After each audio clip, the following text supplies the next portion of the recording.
ça enregistre. Alors, donc on est en train de dire, donc, je suppose donc vrai la première affirmation, d'accord? Si jamais l'ensemble des x de E tel que f de x soit strictement plus grand que c est mesurable, alors qu'est-ce que vous pouvez dire avec la stabilité des ensembles mesurables? Bien, bien, bah, je fais la complémentaire, hein, d'accord? Alors le complémentaire de cet ensemble, alors l'ensemble des tel que f de x soit inférieur ou égal à c, d'accord? C'est le complémentaire de celui-là. Okay, mesurable. Ok, ça va? Donc ça veut dire quoi? Ça veut dire que si ça c'est vrai, alors ça veut dire que 1 implique 4. Ok?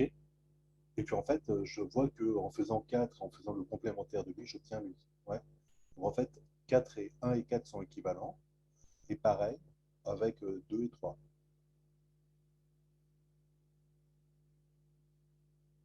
C'est bon?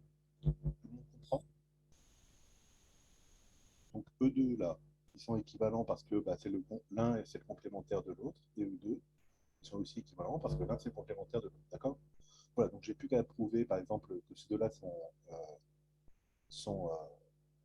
comment, équivalents et puis c'est gagné. D'accord? Mais je ne suis pas obligé hein, de prouver les deux. Je peux prouver que lui implique lui, et par exemple que lui implique lui, et ce serait bon aussi. D'accord?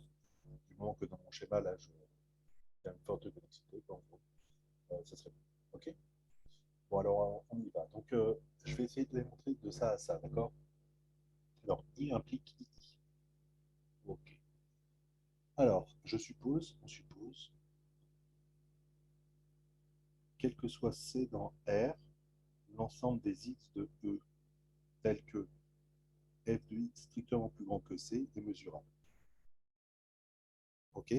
Et maintenant, je veux démontrer que ce type d'ensemble-là est mesurable, d'accord? Donc, soit C dans R, d'accord? Et je considère l'ensemble des X de E, tel que f de X soit supérieur ou égal à C.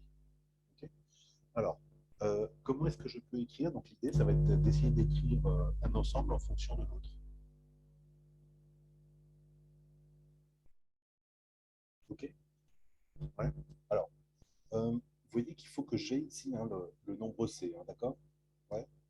Mais alors, je peux considérer, bah, tiens, je vais juste faire un truc, tiens, regardez, x dans E, tel que f de x supérieur ou égal à C moins epsilon. Non, c'est pas supérieur ou égal, excuse-moi, c'est strictement supérieur. OK? C'est un de ces ensembles-là, d'accord? Donc là, c'est vrai pour tous C, hein, d'accord? C'est pas forcément une inclus. C'est vrai pour tout nom, d'accord? Donc c'est vrai pour celui-là, vous êtes d'accord? Ouais.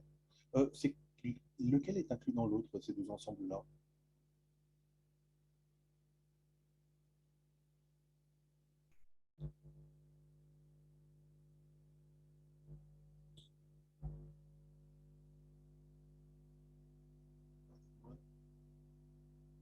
Voilà.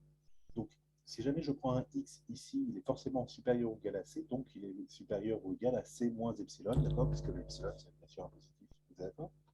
Ouais, donc j'ai un truc comme ça, ok? Ouais. Alors, euh, et ça, je sais que ça, c'est mesurable, d'accord? Donc lui, c'est une partie d'un ensemble mesurable, c'est pas mal. Après, il faudrait que j'ai une égalité entre ça et un truc, d'accord? Alors, ce que je peux faire, c'est faire des intersections, d'accord? Vous voyez que comme il est à l'intérieur de ça, je vais intersecter. Mais alors, je ne peux pas faire l'intersection pour tous les epsilon strictement positifs, epsilon dans R. Pourquoi? Parce que ça, c'est une intersection non... euh, enfin, c'est puissance du continu. Ça, c'est non dénombrable, pardon. Ouais. Et je ne sais pas si mes ensembles mesurables, bah, ils sont stables par intersection non dénombrable, d'accord? Par contre, ils sont stables par intersection dénombrable. Okay. Qu'est-ce que je vais dire? Je vais dire, on remarque, donc pour avoir la dénombrabilité au lieu de epsilon, je vais prendre des 1 sur k, d'accord? Donc l'ensemble des x de E tel que f de x soit là, supérieur ou égal à c, c'est égal, enfin c'est inclus, pardon, dans l'intersection pour tous les k dans n étoiles de l'ensemble des x appartenant à E tel que f de x soit strictement plus grand que c moins 1 sur k. Ok, ça va, vous voyez, c'est bon, ouais. Alors, j'essaye de bien expliquer, hein, d'accord? Donc là, c'est strictement plus petit que C, d'accord? Donc les gens qui sont strictement plus grands que ça, forcément, ils sont supérieurs ou égal à C, vous êtes d'accord? Ouais. Donc j'ai bien cette intersection-là. Ok, et en fait, là c'est une inclusion. Donc eux, ils sont tous mesurables parce que c'est un strictement, d'accord, strictement plus grand que quelqu'un, hein, et c'est toujours mesurable quel que soit le quelqu'un ici, d'accord, il s'appelle C, et là c'est un C moins 1 sur K, ok. Donc tout cela, ils sont mesurables. Monsieur, Oui. je ne sais pas si c'est quand vous bougez votre micro, mais ça fait un bruit strident. Ah, ok. Genre là, ça le fait. D'accord. Alors je sais pas trop. Attendez une seconde. Je vais couper. Attendez. Ah, là, c'est mieux. Ah bon? Bah j'ai Ouais. juste. Là, ça s'est arrêté. Ok. Bon, j'ai juste Ah, touché. ça recommence. Je sais pas. Vraiment, je sais pas. Ouais. Bon. Peut-être le casque commence à dater. Bon. Ça va pour l'instant? C'est bon? Oui, ça va pour l'instant, oui. Ouais. Ok. Ouais. Donc, tous ces ensembles-là sont mesurables. Je fais une intersection des nombres d'ensembles mesurables. Donc, ceci est mesurable. Vous êtes d'accord? Ok. Mais en fait, là, ce n'est pas seulement une intersection. En fait, c'est une égalité, d'accord? Parce que les x qui sont tels que, euh, d'accord? Regardez, qui sont dans cette intersection-là, en fait, ils sont seulement supérieurs ou égal à c. Vous êtes d'accord? Puisque le 1 sur k, il va tendre vers, vers 0, pardon, quand k tend vers l'infini. Ok? Ouais. Donc, en fait, on a que l'ensemble des x de E tel que f de x est supérieur ou égal à c, en fait, c'est égal à l'intersection, pour les cas dans n étoiles, de l'ensemble des x de E tel que, ouais, c'est bon, f de x soit strictement plus grand que c moins 1 sur k. Est-ce que vous comprenez le truc? Donc, l'idée dans cette démonstration, c'est d'exprimer un ensemble avec comme étant que les autres, hein, d'accord? Donc ici, j'exprime l'ensemble supérieur ou égal à C à l'aide de strictement plus grand que d'autres. Ok? Ouais. Donc en fait, je vois que l'ensemble des x tel que f de x soit supérieur ou égal à C, c'est égal à l'intersection pour tous les cas dans une étoile des x dans E, pardon, tel que f de x soit strictement plus grand que C moins 1 sur K. Est-ce que tout le monde est d'accord avec ça? Désolé de vous déranger, monsieur, mais il y a un petit bruit de. Je sais pas, je pense que c'est le micro, et je sais pas, je vous entends pas. Le bruit vous prédomine. Alors attendez, je vais essayer de changer de micro. Je vais essayer. Hop.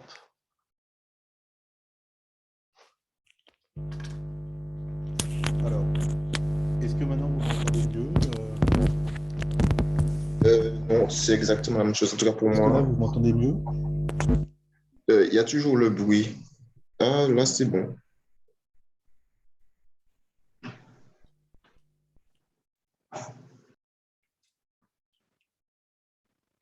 Alors,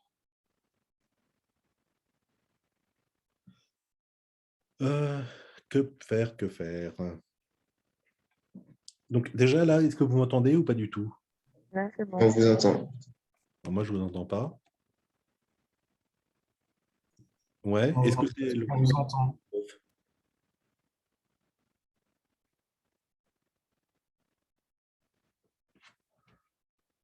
C'est bon. Ok. Bon, bah c'est le micro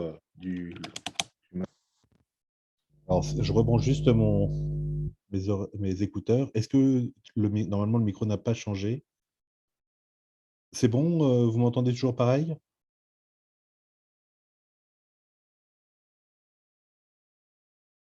Ouais. Ok. Pour l'instant, oui. Ah. Ah bah zut alors. C'est bizarre ça. Attends, vous m'entendez bien là ou pas du tout? Non. Ah ouais, c'est ça. Attendez, j'ai une autre. En fait, là, le micro partout, hein. Est-ce que là, maintenant, ça va?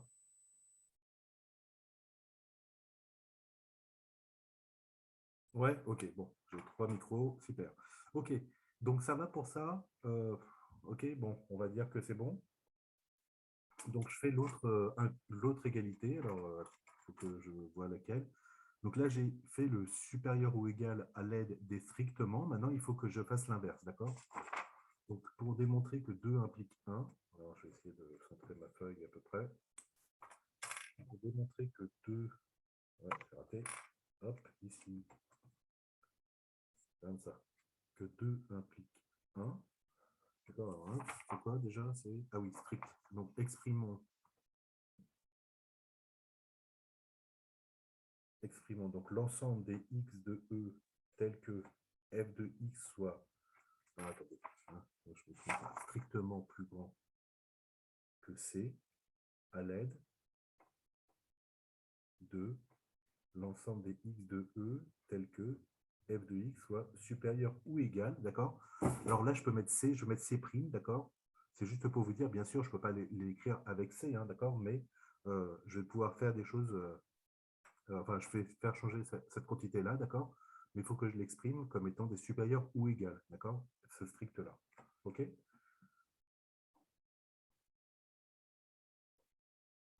Alors, bon, bah, si je suis strictement plus grand que C, bah, c'est que je suis, d'accord? Donc, qu'est-ce qu'on va dire? On va dire que donc cet ensemble-là, l'ensemble des x de E,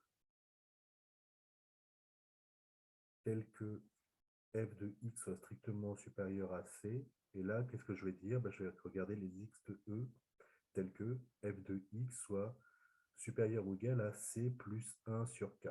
D'accord?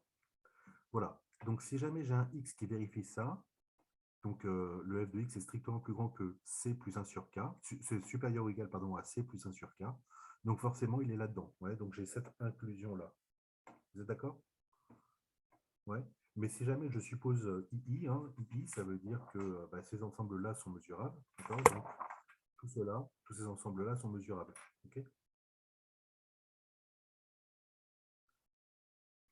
par hypothèse II.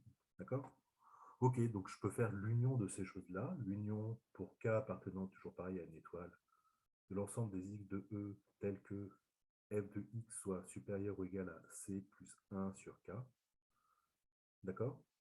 Ça, donc, puisque chacun d'entre eux est inclus là-dedans, l'union est aussi incluse dedans. L'ensemble des x de E, tel que f de x supérieur strictement à C. OK?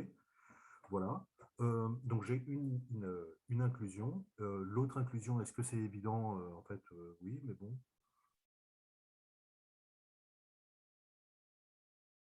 D'accord? L'inclusion inverse. Donc, soit x appartenant à E, là-dedans, hein, d'accord? Tel que f de x soit strictement supérieur à C. Vous êtes d'accord? Ouais. Donc, je prends un x qui est là-dedans et je veux montrer qu'il est dans cette union-là. D'accord? Ok, donc comme f de x est strictement plus grand que C, ça veut dire quoi? Eh bien, ça veut dire comme la suite 1 sur K, donc K appartenant à une étoile, d'accord, tend vers 0, il existe un rang n à partir duquel bah, quel que soit K pardon, supérieur ou égal à n, le f de x va être strictement supérieur ou égal pardon, à C plus 1 sur K. Vous êtes d'accord? Si le f de x est strictement plus grand que C, d'accord, donc j'ai comme ça, là j'ai le C, d'accord, ah ben, le f de x est strictement plus grand, il est là, d'accord, donc alors là c'est peut-être tout petit cet écart-là, mais les 1 sur K c'est forcément plus petit, ouais, d'accord, donc vous avez un écart ici, et par exemple 1 sur 5000, ça va être plus petit que cet écart-là, ok, et donc ça va être le C plus 1 sur K, d'accord, et puis le 5001, 5002, 5003, hein, ils sont encore plus petits, ok, ça va? Et donc, le f de x est bien plus grand ou égal à ça. OK? Ça va? Donc, moralité bah, ça, c'est inclus là-dedans. D'où, pardon, l'inclusion. Monsieur, il faut faire monter votre feuille. Oups là, oui, bien sûr. Dites-moi, parce que là, je ne regarde pas mon écran, parce que l'image est inversée pour moi. Hein. Par double inclusion. Qu'est-ce que j'ai? Bah, j'ai démontré que l'ensemble des x de E, tel que f de x soit strictement plus grand que C, c'est égal, en fait, à l'union pour K dans une étoile de l'ensemble des x de E tel que f de x soit supérieur ou égal à c plus 1 sur k. OK? Voilà, je termine comme tout à l'heure, c'est-à-dire que chacun de ces ensembles-là sont mesurables. Hein. Donc, je me mets là-haut. Hop, je me mets comme ça. Attendez, je vais essayer de voir ma feuille là, quand même. Ah, où c'est moche. Alors, voilà, je peux écrire là, d'accord? Là, vous ne voyez pas en bas. OK. J'enlève la feuille parce que sinon, franchement, je ne peux pas dire en inversé. Alors, qu'est-ce que je vais vous raconter, moi? Ah oui, c'est ça. D'accord? Donc, par II, c'est ça? Ou par, c'est quoi que je vais essayer? Oui, c'est ça, par II. D'accord? Les ensembles, tous ces ensembles-là, d'accord? X dans E tel que f de x soit supérieur ou égal à c plus 1 sur k, d'accord, sont mesurables. D'accord? OK. Comme l'union dénombrable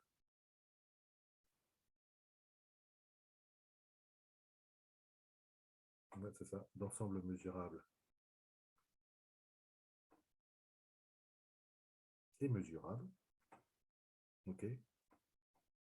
Bah, j'en déduis quoi? J'en déduis que l'ensemble des x de E tel que f de x soit supérieur strictement à c est mesurable. D'accord? Puisque c'est l'union dénombrable de ces trucs à droite. OK? Et voilà, et donc j'ai démontré, ma proposition qui était donc les 4 équivalences. Ça va? Mhm. Ouais. Voilà, alors la démonstration est quand même assez intéressante hein, parce que bah, ça vous fait écrire certains ensembles à partir d'autres, d'accord, avec une contrainte, hein, c'est qu'il faut écrire donc, comme intersection et union ou complémentaire. Bon, complémentaire, c'est facile, mais intersection, union, dénombrable, d'accord? Voilà, donc vous gardez ça une autre fois si jamais ça ne s'est pas passé là. Là, on peut faire la même chose, hein, d'accord? Je vous ai balancé que c'était égal, hein, mais je peux très bien prendre un élément d'ici, d'accord? Et montrer qu'il est là-dedans, d'accord? Comme ça, hein, par double inclusion. OK? Ça va? Bon, alors je regarde. OK. Alors, hop, j'enlève cette feuille-là. Et je suis à 3. Attendez une seconde, pareil, il faut que je recadre un petit peu. Si j'ai écrit un truc là, vous voyez? Ouais.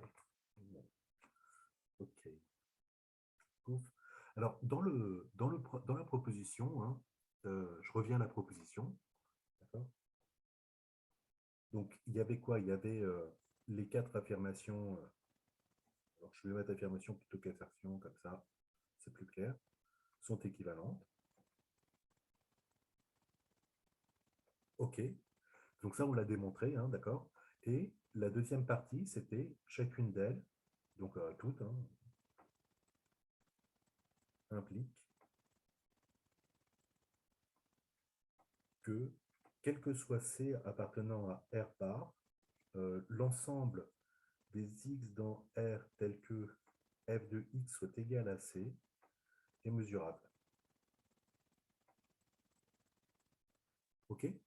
Donc, je vais devoir démontrer cette deuxième partie de la proposition. D'accord? Je ne sais pas si vous avez regardé la proposition, mais il y avait 2 parties. La première, c'est donc les 4 affirmations qu'on a démontrées sont équivalentes. Et la deuxième, c'est celle-là. OK? Alors, juste un petit truc au niveau des notations. Hein. Notation. Ça, c'est f-1 de C. D'accord? C'est-à-dire, hein, c'est l'image réciproque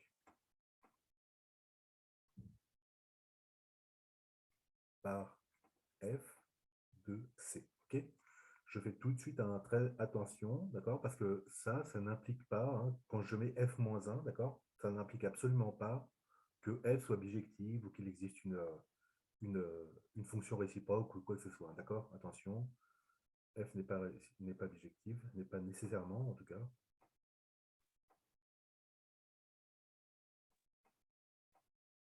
D'accord?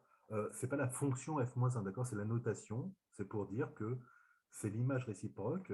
D'accord? Il y a deux ensembles. Hein. L'ensemble de départ, c'est E. L'ensemble d'arrivée, c'est R. D'accord? Là, j'ai pris un C ici tout seul. OK? Et je regarde quels sont les éléments de E qui, par F, sont envoyés sur C. D'accord? OK, ça, c'est ce qu'on appelle donc l'image réciproque. On note f-1 de C. Ça existe, même si la fonction n'est pas absolument pas bijective. OK? Voilà. Alors, tout ça, c'est bien parce que en fait, on va faire le lien après avec un peu de topologie, avec les images réciproques, d'ouvert, etc. Et donc, précédemment, hein, tout ça aussi, ça s'écrit comme des images réciproques, hein, d'accord? Par exemple, alors, je reprends mon théorème du départ. Hein. Le premier truc là, l'ensemble des x de E tel que f de x soit strictement plus grand que c. C'est qui? C'est l'image réciproque f-1 de... Alors, je suis strictement plus grand que c, donc c'est de c à plus l'infini. Ouais, ça va? Donc, l'image réciproque, là, il faut que ce soit un ensemble. C'est pour ça que je mets bien ensemble C, d'accord? Le singleton C. Et là, c'est bien un ensemble, puisqu'un intervalle, c'est l'ensemble des points qui sont dedans, d'accord? Donc, strictement compris entre 0 et l'infini. OK? Voilà. Alors, comme je suis dans R bar, je peux même mettre infini fermé, mais bref, je ne vais pas m'embêter trop. L'autre, le f de x supérieur ou égal à C, donc l'ensemble des x de E tel que. OK? C'est exactement ce qu'on appelle f-1 de C fermé cette fois-ci plus l'infini. Bon, je vais faire comme ça, d'accord? Bon, et puis les deux autres, c'est de l'autre côté, quoi. OK? De moins l'infini jusqu'à C. D'accord? OK. Donc, j'y vais pour des... Donc, ça, c'est juste pour la notation. Hein. Faites attention aux notations f-1 d'un ensemble, d'accord? C'est donc l'image réciproque, ce n'est pas du tout la bijection. Alors après, si la fonction est bijective, oui, ça correspond à l'ensemble des images de... OK. Alors, qu'est-ce que je dois faire, moi? Ah, je dois montrer ça. Oh, c'est facile. OK, donc je suppose I, mais en fait, d'accord? Donc pour faire que les quatre affirmations impliquent ça, d'accord? Donc on suppose I, d'accord? Bon, c'est équivalent à I, etc., jusqu'à les quatre, là, d'accord? Donc j'en suppose l'une, de toute façon, je les ai toutes, d'accord? Montrons que l'ensemble des x de R tel que f de x soit égal à C, mesurable. Mais attention, ici, le C, il est dans R bar. Il y a une petite subtilité, c'est ça, d'accord? Alors, premier cas, OK. Alors, C, ça va être dans R. D'accord? Et puis le deuxième cas, je peux directement le mettre. Si ce n'est pas R, si c'est pas dans R, c'est l'un des infinis. D'accord? Donc, on va dire C est égal à plus l'infini. D'accord? Puis pour moi, l'infini, ce sera exactement pareil. OK? Vous êtes d'accord, hein? Si je suis un réel de la droite achevée, alors soit je suis un réel, soit je suis plus l'infini ou moins l'infini. D'accord? OK, alors première étape. Comment je fais ça? Facile. Je vais devoir écrire ce truc-là comme avec les ensembles de II, etc. D'accord? Ouais. Donc l'ensemble des x de E, tel que f de x soit égal à C, vous voyez bien que c'est l'ensemble des x de E tel que f de x est supérieur ou égal à C, inter, l'ensemble des x de E tel que f de x est inférieur ou égal à C. Vous êtes d'accord? C'est évident, hein? Ouais. Bon, et puis comme on sait, donc si on suppose que, par exemple, I, de toute façon, je suppose les quatre, d'accord? Donc tout cela, ils sont mesurables. Mesurable, lui aussi, il est mesurable. Alors peu importe si c'est par I, 2I, 3I, hein, d'accord? Voilà. Et puis l'intersection de deux mesurables reste mesurable. D'accord? Et j'ai démontré que cet ensemble-là, l'image réciproque de C, était mesurable, d'accord? F-1 de C, c'est juste pour vous faire travailler sur les notations, est mesurable. OK? Donc ça, c'est le premier cas. Le deuxième cas, donc je n'aurai pas le troisième qui est moins l'infini, puisque c'est exactement le même. Okay, il faut que je vois, c'est quoi ce truc f? Attends, je vais l'écrire. D'accord? L'ensemble des x de E tel que f de x soit égal à plus l'infini. OK. Ouais. Alors comment je peux l'écrire ce truc-là en fonction des trucs que j'ai ici, des ensembles que j'ai ici, d'accord? Alors, déjà, ça, c'est possible, hein, puisqu'on sait qu'on a des fonctions un peu spéciales, nous, pour faire le beg, hein, on a le droit elles ont le droit de prendre des valeurs plus l'infini. Voilà, ce que Riemann ne savait pas. Mais évidemment, sur des ensembles de mesures nulles. Hein, faudra pas. OK. Donc ça, en fait, je vais dire quoi? Je vais dire que c'est... Alors, je pense que vous le voyez. Hein, vous savez, la fonction, quand elle tend vers plus infini, c'est quoi la définition? C'est quel que soit A, il existe un rang à partir duquel... enfin, il existe un x à partir duquel les f de x sont de toute façon supérieurs à 1. D'accord? Ça va être la même chose ici. Hein, d'accord? Ça va être...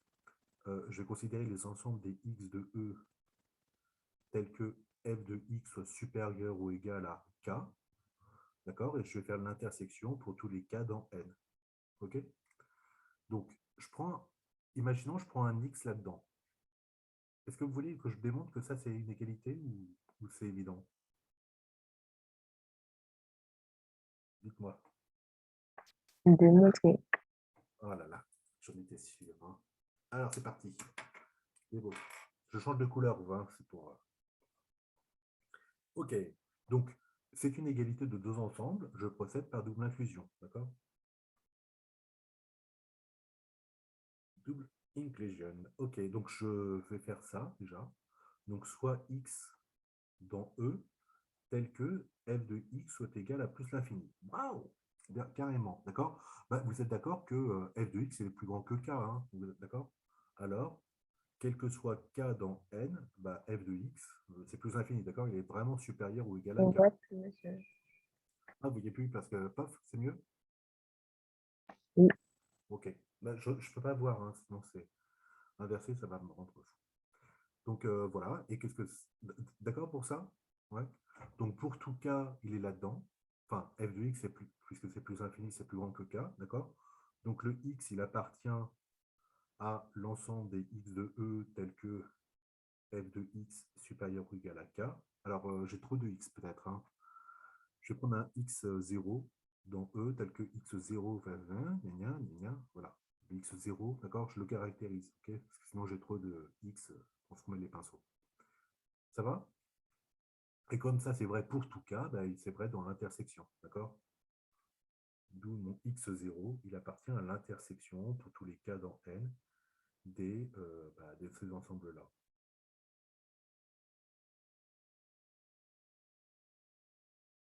OK? Ça va pour la première inclusion? Ouais. Bon, c'est juste à écrire, hein, d'accord? Si vous valez plus l'infini, forcément, vous êtes plus grand que n'importe quel antinaturel, d'accord? Donc le x0 que j'ai pris là-dedans, d'accord, je l'ai mis x0 pour ne pas confondre avec le x, le quel que soit x ici, enfin tous les x tels que.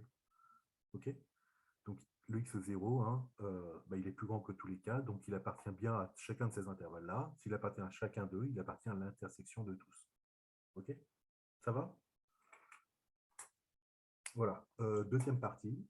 Hop, je tourne. Hein. Alors, je mets un 4 ici. Et hop, et de l'autre côté. Donc, il faut que je regarde. Bon, je ne sais pas trop où est-ce que je suis. C'est bon, vous voyez là? Soit je le rappelle Non. x. Oui, c'est bon. C'est bon? Ouais. Je le rappelle x0, mais cette fois-ci, il est de l'autre côté. Hein, appartenant à l'intersection pour tous les cas dans n de l'ensemble des x dans E tels que f de x soit supérieur à ou égal à k. D'accord? Ouais. Alors, c'est quoi ce f de x0?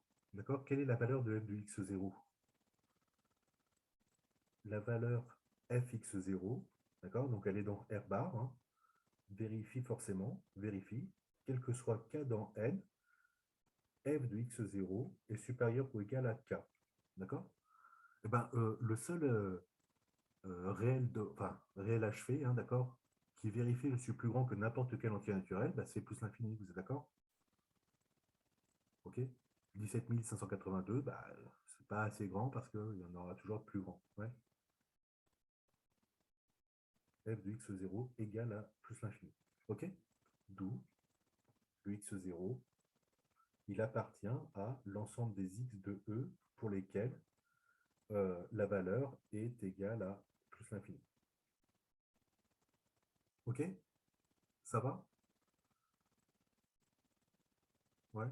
Alors, je termine ma démonstration, d'accord? Là, c'est la fin de la double. Donc, je conclus ainsi. par double inclusion, j'y arrive. Alors, là, je confonds tout. Inclusion et là, double. Alors, bleu, double, comme ça, double inclusion. On a quoi? J'ai démontré quoi? J'ai démontré que l'ensemble des x dans E, tel que f de x prenait la valeur plus l'infini, d'accord? C'était l'intersection pour tous les k dans n de l'ensemble des x de E, tel que f de x soit supérieur ou égal à k. Alors, le supérieur ou égal, il n'a aucune importance, d'accord? Le k, ça pourrait être k plus 37 ou k moins racine de 3, peu importe, d'accord? Un truc qui tend vers l'infini, ok? Ce qui m'importe ici, c'est d'avoir par contre un nombre dénombrable, ok? Ce serait aussi vrai si je mettais pour tous les x dans R, hein, d'accord, plus grand que, enfin, pour tous les k dans R plus grand que k, d'accord? Sauf que là, ce serait plus dénombrable si je mettais dans R, ok? Voilà. Donc, qu'est-ce que je dis? Ben, je dis que ces ensembles-là sont mesurables. D'après, alors, I qui est équivalent à II, on s'en fiche, d'accord? Ces ensembles sont mesurables. Sont mesurables, d'accord? Et comme c'est une intersection dénombrable d'ensembles mesurables, ben lui, l'ensemble des x de E tel que A, peut-être vous ne voyez plus, hop, tel que f de x soit égal à plus l'infini, d'accord, est mesurable comme intersection dénombrable d'ensemble mesurable.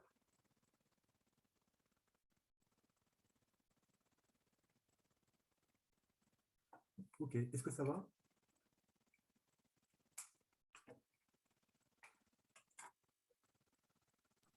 Ça va. Ouais, ok. Alors, vous le regarderez. Alors, ce que j'aimerais juste vous inciter à bien comprendre dans ce que je fais, hein, parce que peut-être vous allez faire des études de maths, mais peut-être pas de ce truc-là, d'accord? Mais par contre, il y a quelque chose qui va de toute façon vous intéresser en maths, c'est la structure de démo, d'accord? Ok? Juste à la méthode de démo.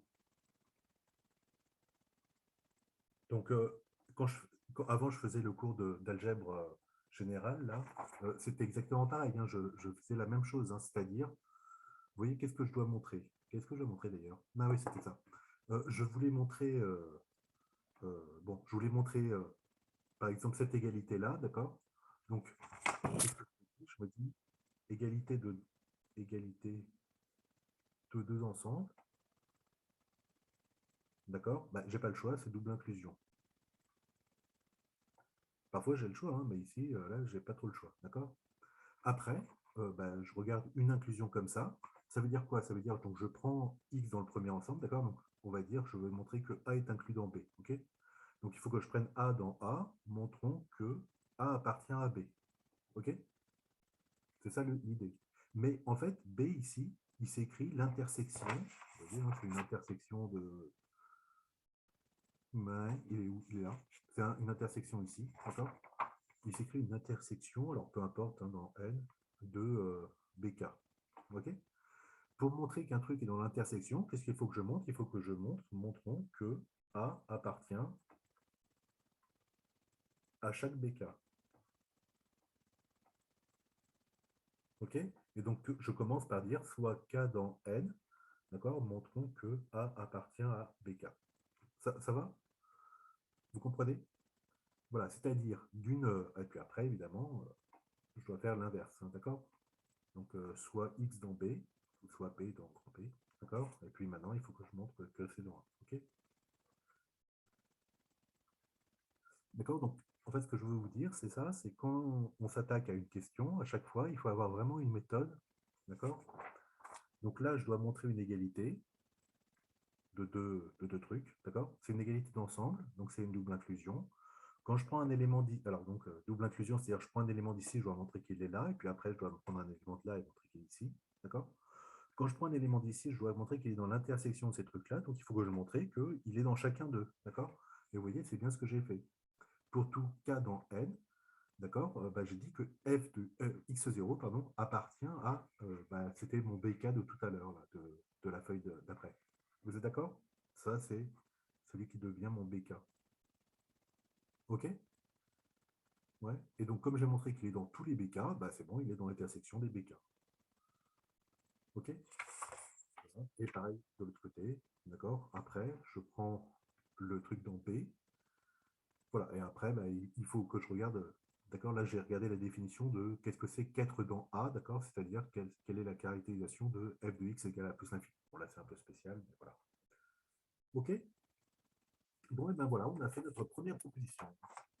Alors, je continue en cours, parce que sinon, on va pas y arriver. Oh, non, ma souris. Ah, elle est là. Hop, hop, hop. Alors, je vous avais fait plein de petites questions intermédiaires, hein, d'accord? Alors, ça, c'est 5. OK, et donc la définition, eh ben, une fonction est dite mesurable, donc f est dite mesurable. Bon, je ne fais pas un si elle vérifie l'une des propriétés précédentes. L'une des 4 propriétés équivalentes. Alors évidemment, elle va vérifier les 4 en même temps, d'accord, mais ce n'est pas la peine de vérifier les 4, puisque une seule d'elles suffit, quoi. D'accord, les autres viendront. OK, après, on va regarder le lien entre les fonctions mesurables, hein, donc celle-là, celle qu'on va pouvoir intégrer par le beg, et puis la continuité, d'accord? Donc j'ai une autre proposition qui me dit quoi? Donc f, elle est définie de E dans R avec E, un ensemble mesurable. L'ensemble de définition est mesurable. D'accord? Alors, f est mesurable si et seulement si, quel que soit O ouvert, l'image réciproque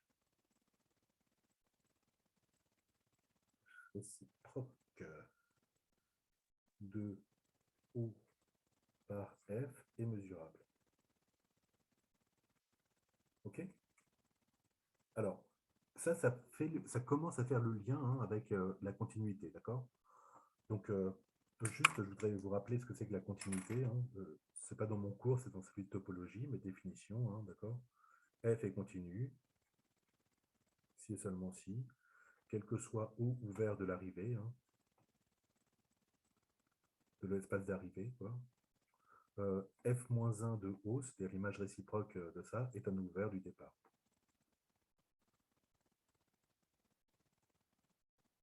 OK? Ça, c'est quand vous avez des fonctions f qui vont de grand E dans grand F avec deux topologies différentes, d'accord? Il faut que, quand vous prenez un ouvert de l'arrivée, que son image réciproque soit un ouvert du départ. OK? Voilà.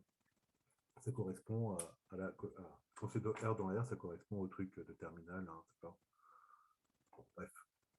OK? Donc là, on commence à s'en rapprocher, d'accord? Alors la démo est hyper facile, en fait.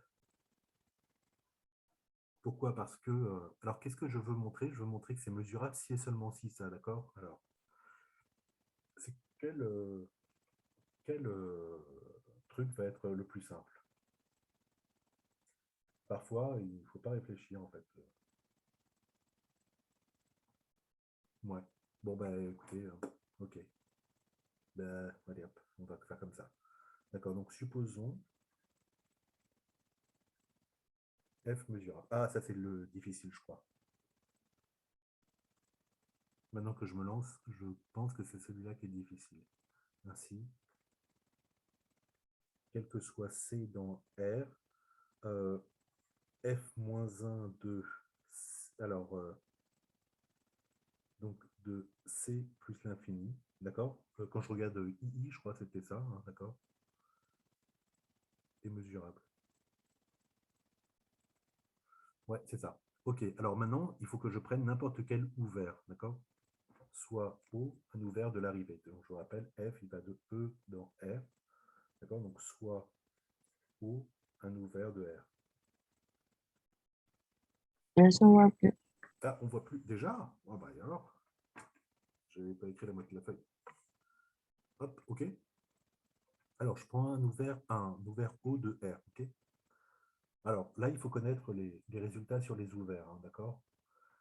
Bon, donc en fait, qu'est-ce qu'on peut dire d'un ouvert de R? Donc, alors ça, c'est pareil, c'est un résultat de topologie.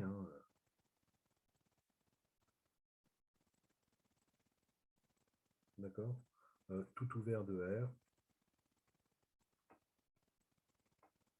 et union dénombrable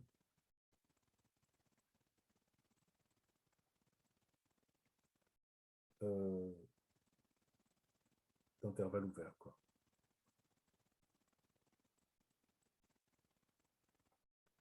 Et on peut même les prendre bornés si on veut. Ouais. OK. Pourquoi? Parce que quand vous prenez un ouvert, d'accord? Je vous explique juste ça, d'accord? Donc, je prends O, un ouvert, OK? Je prends X dans O, qui s'appartient à O, d'accord? Comme c'est un ouvert, ça veut dire qu'il y a un voisinage, d'accord? Donc, il existe V de X, un voisinage de X, qui est contenu dans O, OK? Ce voisinage lui-même, hein, je peux supposer, hein, sans souci, que c'est lui-même un ouvert, d'accord? Voisinage ouvert, ok? Et donc, en fait, on peut dire que c'est la boule ouverte de centre X et de rayon. Bon, alors là, on ne sait pas, donc on va dire epsilon, d'accord? Et ça, dans R, ça s'appelle X moins epsilon, X plus epsilon. Ok? Donc, à chaque fois que vous avez un élément X dans O, vous pouvez trouver un intervalle ouvert, d'accord, qui contient cet élément X. Ok? Voilà, donc comme ça, vous pouvez recouvrir les éléments de O. Par contre, là, ce que je viens de faire, ce n'est pas des nombrables, hein, d'accord? Mais après, il y a une propriété hein, qui vous dit que de ce recouvrement-là, pour tout X, vous pouvez récupérer un recouvrement seulement dénombrable. OK? Voilà. Par exemple, tous les copains là, de X qui sont aussi dans le même voisinage, bah, il n'y a pas besoin de prendre un voisinage pour eux, hein, d'accord, centré en eux-mêmes, hein, d'accord, ils sont couverts par ce voisinage-là. OK? Voilà. Bon. Euh, bref. On peut dire aussi que c'est dénombrable. Pourquoi? Parce que, en fait, c'est pas très difficile. Regardez. Je refais ce que je vous dis, hein, d'accord? Je prends donc tous les ouverts, tous les voisinages, pardon, pour tous les X dans O. OK? Mais en fait, vous savez que dans chaque intervalle, intervalle ouvert de R, par densité de Q dans R, hein, vous avez un rationnel. OK? Donc tous ces trucs-là, vous pouvez les renommer, enfin les réindexer plutôt, par un rationnel. D'accord? Et ça devient une famille dénombrable en fait. OK? D'accord? Tout le monde comprend? Donc à chaque fois que vous avez un rationnel, vous récupérez, enfin, vous prenez un intervalle, vous prenez un rationnel, il y a forcément un rationnel dedans, donc vous le notez comme étant, donc via une bijection, hein, comme étant l'indice 0, d'accord? Voilà, puis après vous cherchez un autre intervalle qui n'était pas celui-là. Il y a un autre rationnel dedans, vous le notez comme étant 1, et ainsi de suite, d'accord? Et comme ça, vous allez tout couvrir. OK? Voilà, bon, alors bref. Alors, je reviens à ce que je disais. Est-ce que ça, vous l'avez vu, ça? Ce que je vous dis là-dessus, sur la topologie de R? Parce que si je suis parti tout seul dans l'espace, c'est pas super. Dites-moi tout. Ça, vous l'avez vu, ces résultats de topologie-là?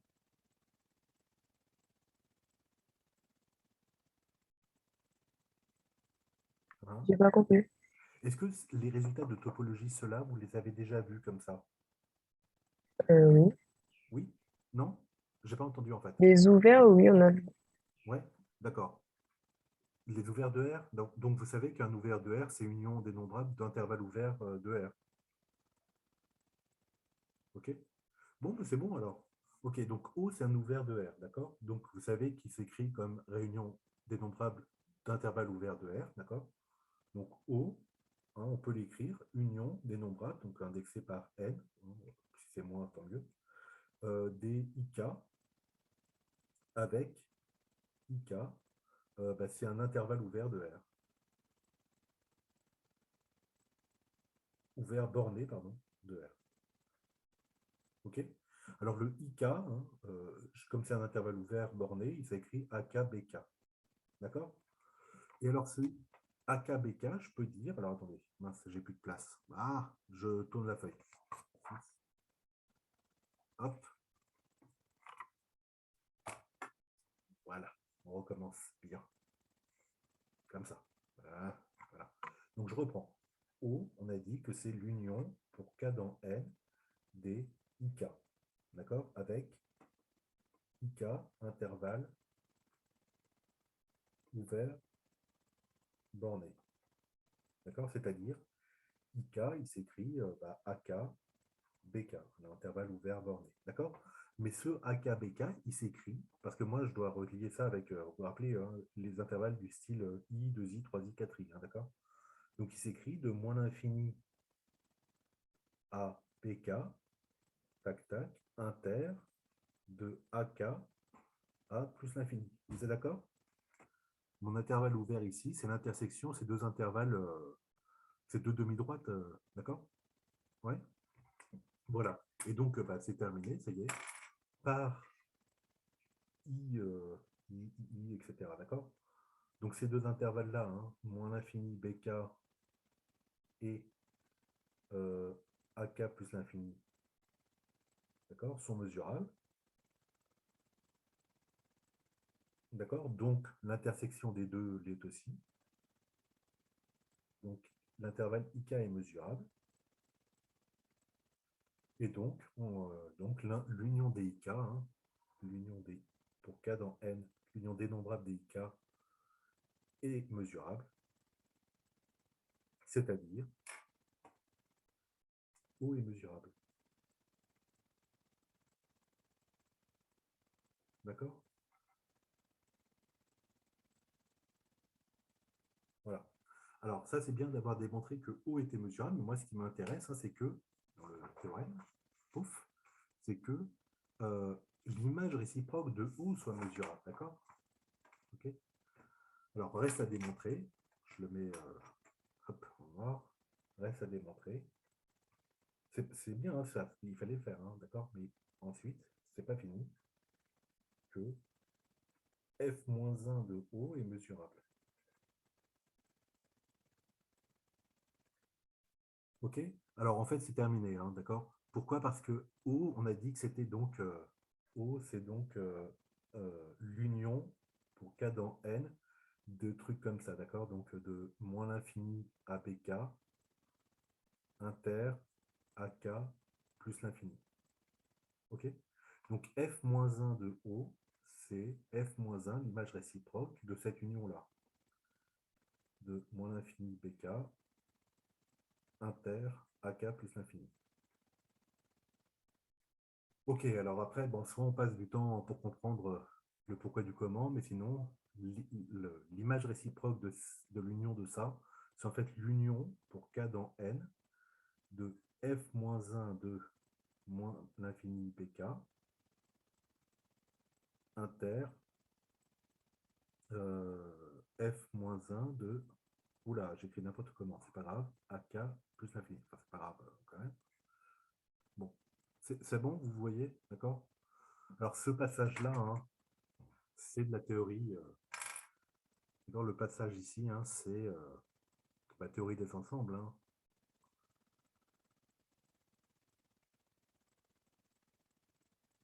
D'accord? Alors, quand vous manipulez vous savez, hein, une fonction bijective, injective, etc., en général, on peut faire des trucs comme ça. D'accord? Ok. Est-ce que vous voulez que je regarde ça rapidement, que je le démontre rapidement ou c'est Excusez-moi, bon? monsieur, vous pouvez faire monter la feuille, s'il vous plaît. Oui, pardon. Merci. Désolé, en plus, c'est écrit en biais là. Ouais. Est-ce que vous voulez que je démontre un truc comme ça ou c'est bon? Vous voyez comment ça va marcher?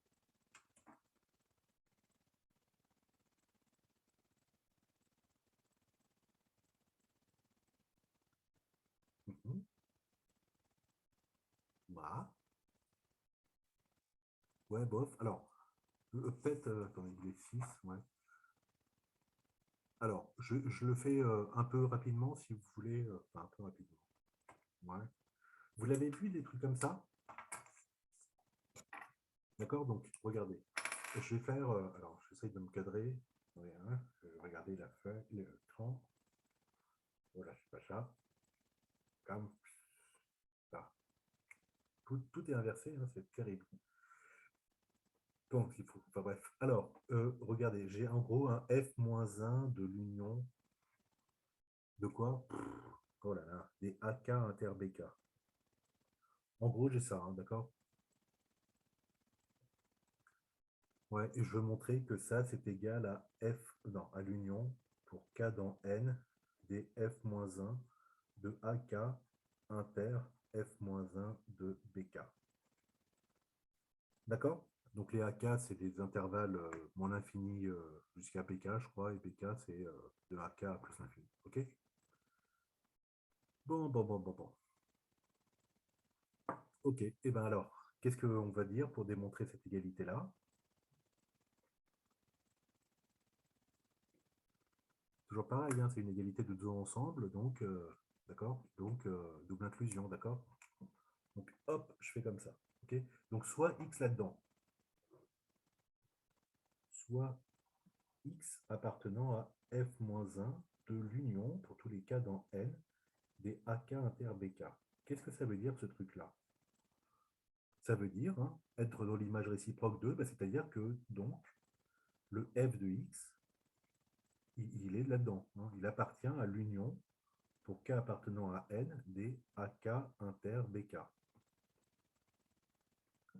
Ça va? Ouais. Donc, s'il est dans l'union de ces trucs-là, alors il n'est peut-être pas dans tous, d'accord, mais il existe donc, il existe un k, je vais l'appeler k0, d'accord, dans n, tel que le f de x soit un élément, donc c'est plus enfin si, c'est toujours appartient, pardon, à AK0 inter BK0. Ouais. Et s'il est dans l'intersection des deux, ça veut dire que f de x, il est dans A0, dans AK0, pardon, et f de x, il est aussi dans BK0. D'accord? Alors je continue en bas, mais c'est la suite de ça, hein, d'accord? Touk, d'accord? Si f de x il est dans AK0, ça veut dire que x il est dans f-1 de AK0. Vous êtes d'accord? Hein, c'est la définition de l'image réciproque. Okay, et là, pareil, le x, il a pas. Le x, pourquoi j'ai un x0 moi ici? Il n'y a pas de x0, c'est x. Et là, le x, il appartient à f-1 de bk0. Ok, ça va? S'il appartient aux deux, ça veut dire que le x, il appartient à f-1 de ak0 inter f-1 de bk0. Ok? Si j'appartiens aux deux, j'appartiens à l'intersection. D'accord? Et si j'appartiens à cette intersection-là, en particulier, x, il appartient à l'union, pour tous les cas, des f-1 de AK inter f-1 de BK. Vous êtes d'accord, hein? Il en appartient à un d'entre eux. Bon, quand je fais l'union infinie, forcément, je vais passer par ce rang K0-là où il appartient. Ok? Voilà, donc j'ai démontré que si x appartient au truc de gauche, alors il appartient au truc de droite. D'accord? C'est le même. Ok?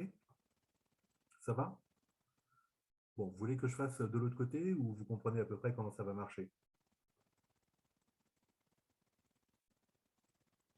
Alors, Alexandra m'a dit de démontrer le... Alors, j'ai déjà fait la moitié. Est-ce que vous voulez l'autre moitié, Alexandra?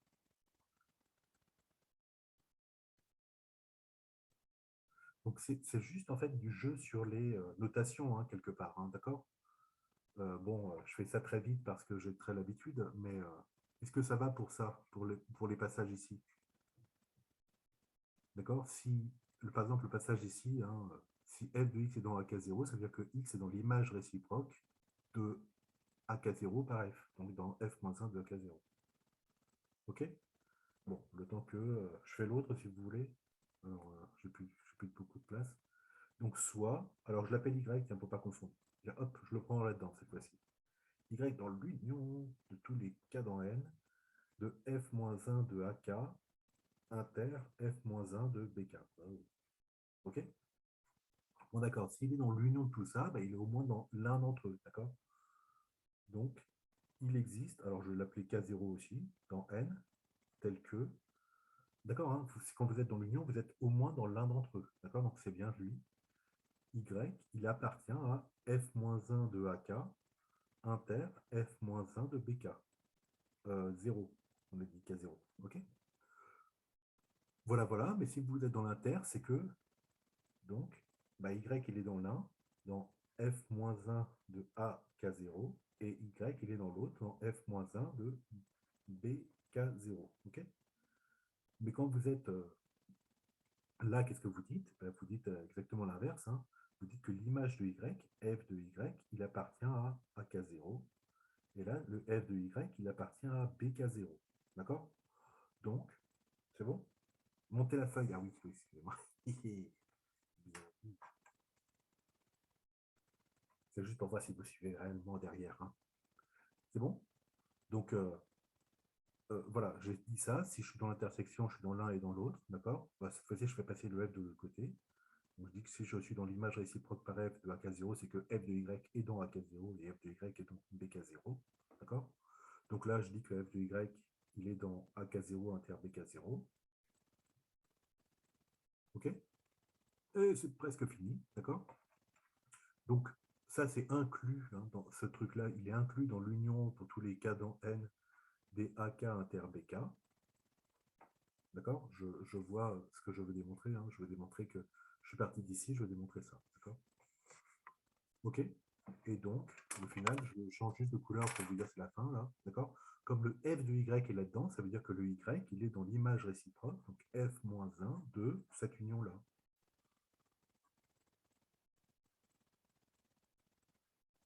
OK? Voilà. Bon, ce sont des démonstrations très formelles. Au début, ça peut beaucoup impressionner, etc. Mais en fait, il n'y a pas grand-chose derrière. Hein. C'est juste des notations. Par contre, il faut toutes les avoir en tête. C'est-à-dire, il ne faut pas hésiter sur, quand j'écris f-1 de quelque chose, ce que ça veut dire, etc. Quoi. Okay, voilà, donc vous voyez que c'est très général. Hein. Je n'ai pas du tout utilisé le fait que AK0, ce soit quelque chose de particulier. Hein, d'accord? C'est vrai pour voilà, des ensembles quelconques. Toujours vrai. OK? Voilà. Bon. Eh ben, je crois que j'ai terminé. Hein. Attendez. Parce que là, maintenant, je me perds un peu dans tout ce que je dois dire. Dans ma démonstration, à force de faire des rappels de tous les côtés. OK, alors attendez, je reprends. Qu'est-ce que j'essaie de démontrer, moi? Ça. D'accord. Alors, je reprends, hein, d'accord? On a dit, donc on a pris O, un ouvert de l'arrivée.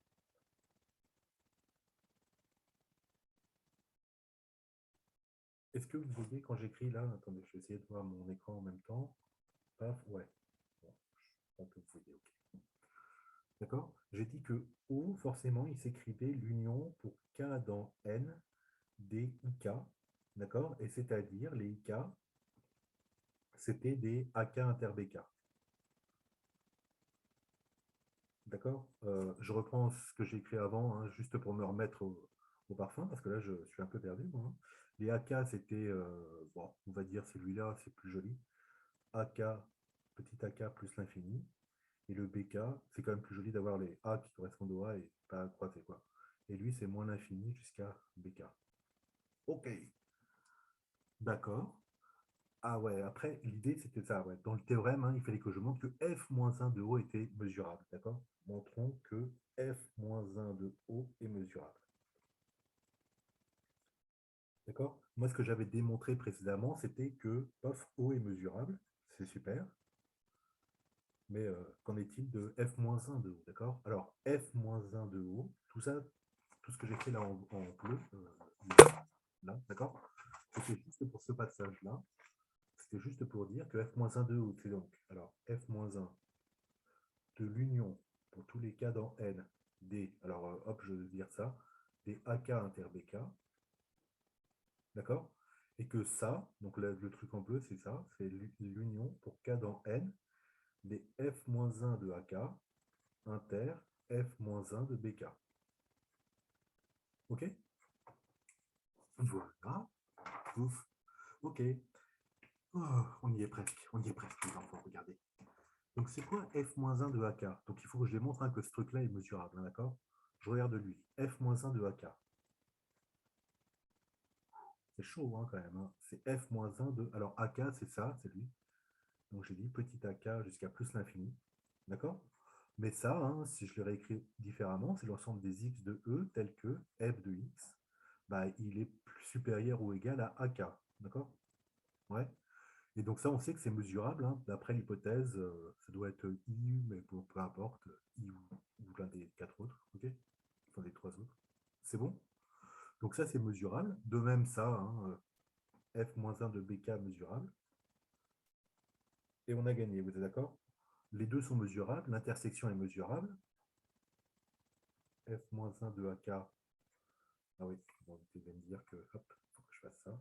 F-1 de BK mesurable comme intersection de deux ensembles mesurables. OK? Et puis après, l'union dénombrable de trucs mesurables est mesurable, d'accord? L'union dénombrable d'ensemble mesurable est mesurable. Ouf. Ça veut dire quoi? Ça veut dire donc que F-1 de O est mesurable. OK? Voilà, voilà. Donc, dans mon théorème, j'ai trouvé des trucs. J'essaie de retrouver mon théorème. Voilà, il est là. Dans mon théorème qui est ici, par opposition, quoi, j'ai prouvé que si f est mesurable, alors ceci est vrai. D'accord? Ouais. Alors maintenant, la réciproque est facile, c'est pour ça que je vais la faire. OK? D'accord? Donc je pars d'ici et je vais démontrer ça. D'accord? Donc je suis à la page numéro 9. Ah, ouais. 7, 8, OK, 9. Donc, supposons, donc réciproquement, ou l'autre partie du théorème, hein, supposons que, quel que soit O ouvert, alors de l'arrivée, hein, d'accord, F-1 de O est mesurable. Qu'est-ce que je veux démontrer? Bah, que F est mesurable. D'accord? Alors, c'est immédiat, en fait, hein, parce que quoi? Parce que F mesurable, ça veut dire, alors je vais prendre ma première feuille. Alors là, c'est 2. C'est là. Hein. D'accord? Vous vous rappelez de ça? Ok? On avait dit mesurable, hein, donc la définition, c'était il fallait vérifier l'une de ces choses-là. D'accord? Bah, la première, hein, celle-là, c'est F-1 de C plus l'infini, ça. D'accord? Ouais. Okay. Donc, quand je regarde donc F-1 de C plus l'infini, c'est donc l'ensemble des x de E tel que f de x soit strictement plus grand que C. OK? Donc ça, vous êtes d'accord que ça, c'est un ouvert de l'arrivée.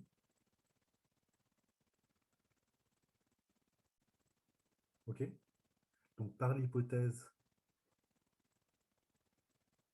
d'accord? Pour tout ouvert de l'arrivée, bah, lui, c'est en R1, f-1 de cet ouvert-là est mesurable, d'accord? Donc par hypothèse, l'ensemble des x de E tel que f de x strictement plus grand que E, que C, là c'était un C, excusez-moi, pouf pouf, est mesurable. D'accord? Et comme ça, c'est vrai, quel que soit C dans R, hein, d'accord, on a que F est mesurable. Alors, si je vous fais les vidéos en amont, hein, c'est aussi pour que vous puissiez avoir les notions en tête, d'accord? Parce que ça, c'est très difficile en maths. Et alors, ici encore plus, mais la difficulté en maths, ça vient aussi du fait que on vous balance une définition, et puis après, il faut utiliser la définition, d'accord? Ou la propriété, ou le théorème, etc. Donc, il n'y a pas beaucoup de recul entre le moment où vous le voyez et le moment où on l'utilise, d'accord? Et voilà, donc c'est pour ça que les vidéos, ça permet de, si vous l'avez visionné une fois, deux fois, trois fois, bah c'est bon, vous avez compris au moins les notions, d'accord? Alors là, ça va être pire hein, dans ce truc-là, parce que des mesurables, il y a beaucoup de choses qui sont mesurables, quoi. D'accord? Il y a un cours, le cours précédent, c'était les ensembles qui étaient mesurables, et maintenant, on parle de fonctions qui sont mesurables, d'accord? La fonction est mesurable si ces ensembles-là, c'est-à-dire l'image réciproque par la fonction des intervalles, machin, d'accord, sont eux-mêmes mesurables. Okay, voilà. Donc, voilà, il ne faut pas confondre en plus hein, le fait qu'il y ait des fonctions qui sont mesurables, et ça veut dire que certains ensembles sont mesurables, etc. Okay, voilà, voilà. Bon, je continue un petit peu. Hein. Hop. Il est où le cours? cours, il est là. Voilà, donc j'ai terminé déjà, je peux dire ça, déjà j'ai terminé mon théorème, hein, d'accord, ma proposition, c'est bon, ok. Un corollaire qui est immédiat, alors vraiment immédiat, hein, d'accord. Toute fonction réelle continue. Alors moi, pourquoi je précise réel, hein, parce que je ne fais que la mesure de Lebesgue, c'est-à-dire dans le cadre RR, d'accord. R au départ, R à l'arrivée. Il existe encore une fois d'autres mesures, hein, qui sont voilà, des mesures de probabilité, etc., ou dans d'autres types d'espaces, mais moi je ne les regarde pas du tout, hein, je m'en concentre de R. Donc voilà, donc continu, mais c'est pour les fonctions réelles, et mesurables. Sens de Lebesgue, pareil. Ok, alors la démo est évidente, hein. Démo. D'accord. Donc F continue, ça veut dire quoi? Ça veut dire l'image réciproque, donc quel que soit O ouvert de l'arrivée, F-1 de O est un ouvert du départ. Alors j'aime bien dire du départ de l'arrivée, parce que sinon je vais vous dire, comme c'est une fonction qui est de R dans R, d'accord, je vais vous dire un ouvert de R et un ouvert de R, mais de quel côté, d'accord? Donc je prends un O de ce côté-là et l'image réciproque, donc quand je regarde ici, c'est encore un ouvert, ok? Bon, voilà, donc ça c'est continu. Oui, mais on sait que les ouverts sont tous des parties mesurables, hein, le cours d'avant. Je continue comme ça, bien en rouge. Or, tout ouvert est une partie mesurable de R.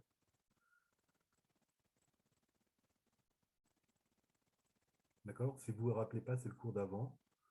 Je pense que c'est le chapitre 5, d'accord? Et ce qui doit vous retenir, c'est les boréliens inclus dans les mesurables. Alors là, c'est pour les ensembles, hein, d'accord? Donc, ben voilà.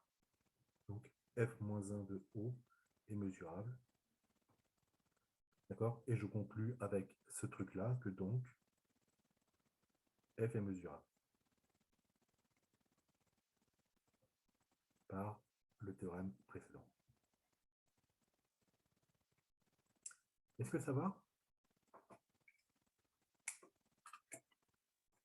Enfin, ce cours, bon, c'est compliqué, hein, par Internet. Bon, il n'y a pas que moi, hein, je pense que tous les profs sont un peu embêtés, mais bon, parce que j'ai peur d'aller trop vite, quoi, si vous voulez, hein. Ça va pour ça? Bon, je ne vais pas vous embêter trop avec la fin du cours, hein. Donc je vais juste le lire, l'écrire, et puis je ne vais pas faire les démos parce que ça commence à être saoulant. D'accord? Ça et ça, c'est bon? Je passe à 10. OK? Alors, donc quand vous regardez le cours, j'en suis à la page numéro 6, hein, du cours, hein. Bon. Donc il y a une première proposition qui est toute fonction monotone et mesurable. Bon, super. Bon. Encore une propriété de R sur les fonctions monotones, mais bon, voilà, c'est pas grave, on laisse tomber. Après, l'autre proposition, elle est assez intéressante. Alors, en fait, donc la deuxième proposition de la diapo 6, alors je l'ai écrit. Alors, c'est une proposition, mais il y a deux trucs, et c'est deux trucs complètement séparés, en fait.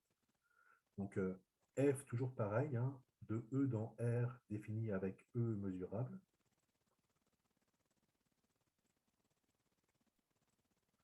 Alors, la première chose, c'est, alors,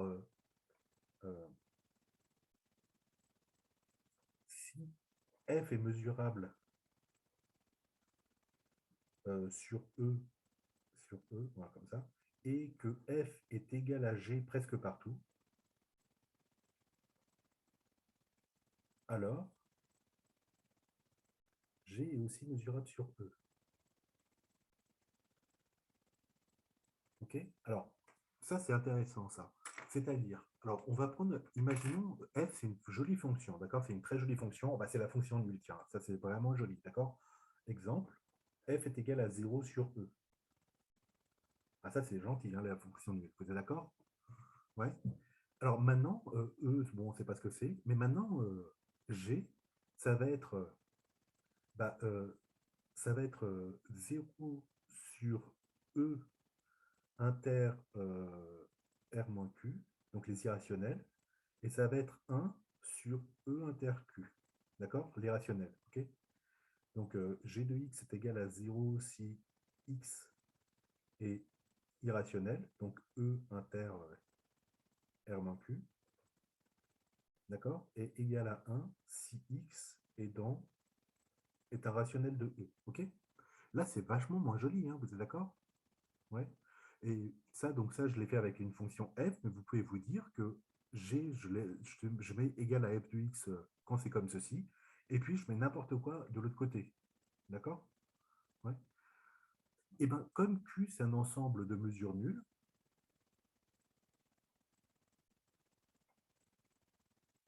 donc ça veut dire quoi? Ben, évidemment, E inter Q, il est aussi de mesure nulle. D'accord? Et bien, c'est bon, F et G vont être égales presque partout. Alors, on met souvent PP pour presque partout. D'accord? Et ça implique quoi? Ben, ça implique que G est mesurable. Alors, pourquoi c'est intéressant ce truc? Regardez, on vient de dire les fonctions continues, elles sont toutes mesurables, d'accord? Maintenant, je prends une fonction qui est en global, la formule c'est continu, sauf que les rationnels, je les envoyais sur des trucs complètement bizarroïdes, d'accord? Ok? Et ça, c'est la fonction que j'appelle G, d'accord? Bah, c'est pas grave, vous allez me dire, non, non, calmons-nous. Moi, je considère la fonction gentille continue, d'accord, cosinus, machin, d'accord. Euh, Elle est continue, donc elle est mesurable, d'accord. Et puis votre fonction toute moche, là, en fait, c'est la même que G, sauf presque partout, d'accord. Mais le presque partout, hein, ça peut être des ensembles assez gros du style des rationnels, ok. Voilà, et vous allez me dire, bah, comme elle est continue, comme elle est mesurable, bah, c'est bon, G l'est aussi. Vous comprenez? Ouais. C'est très fort ce truc-là, hein, d'accord? Vous comprenez l'exemple à quoi ça sert ce truc? Ok. Alors, j'avais fait ça dans la feuille d'après, enfin dans le cours, hein, pour vous montrer un peu à quoi ça allait servir après, d'accord? Donc, je reprends l'exemple ici, ok? Pour vous montrer la différence qu'il y a entre Lebesgue versus Riemann.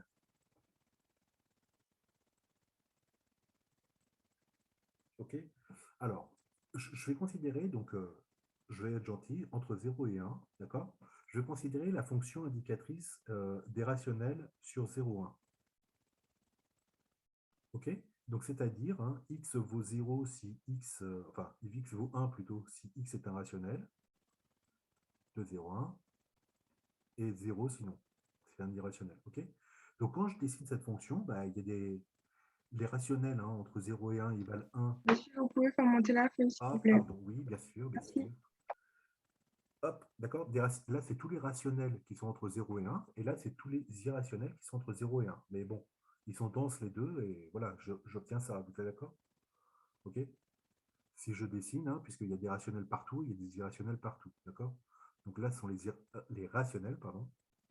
Ok? Et puis là, ce sont les irrationnels. Mais voilà. Ok, donc voilà, donc 1,3, il est là-haut, mais 1 sur pi, il est en dessous, d'accord? Enfin, voilà. Il y en a partout. Ok. Euh, Riemann, il ne peut pas absolument pas intégrer ce truc-là. D'accord? Parce que qu'est-ce qu'il fait Riemann? Il dit, ben voilà, je prends l'intervalle de départ, je le découpe en n parties égales, d'accord? Je fais des rectangles. Alors celui du dessous, bah, il va être 0, puisque il y a le min, hein, ça fait 0. Et puis celui du dessus, il va être 1, d'accord? Ouais. Et puis ainsi de suite. Donc bah, ça va être les mêmes rectangles partout. Vous êtes d'accord? Quand tu vas faire la somme des rectangles du dessous, ça va être 0. Quand tu vas faire la somme des rectangles du dessus, ça va être 1, puisque c'est le rectangle, le carré, là. Ouais. D'accord? Et puis bah, la somme du dessous et la somme du dessus, elles ne vont pas converger. Hein. Vous êtes d'accord? Vous vous rappelez, hein, quand on fait ça, hein, d'accord, il faut que la somme du dessous converge avec la somme des trucs du dessus. Ouais, pour que ça converge vers l'intégrale de Riemann. Okay, donc Riemann, il ne peut absolument pas intégrer un truc comme ça. Okay, par contre, le beg, lui, il n'y a aucun problème. Parce que lui, il ne regarde pas ça, le beg. Il regarde là. D'accord? Il va dire bah, quelles sont les valeurs que prend la fonction. Bah, la fonction, elle prend la valeur soit 0, soit 1. Ah, cool. Bah, il va dire l'intégrale de cette fonction-là, alors de xi, machin, ça va être, alors elle prend la valeur 0 ou ça, 0 fois la mesure de, alors ici c'est tous les irrationnels, R moins Q sur 0,1, d'accord, plus, et puis elle prend la valeur 1 sur tous les rationnels, d'accord, sur Q inter 0,1. OK? Et puis c'est tout, il va dire ça, et puis après, on dit, bah, la mesure de Q inter 0,1, bah, c'est 0, d'accord? Et puis là, c'est 1, d'accord? Donc ça fait 0 fois 1 plus 1 fois 0, et donc ça fait 0. Ça, oui, c'est ça. OK? Ça va, tout le monde? Vous comprenez la grande différence qu'il y a entre Lebesgue et Riemann?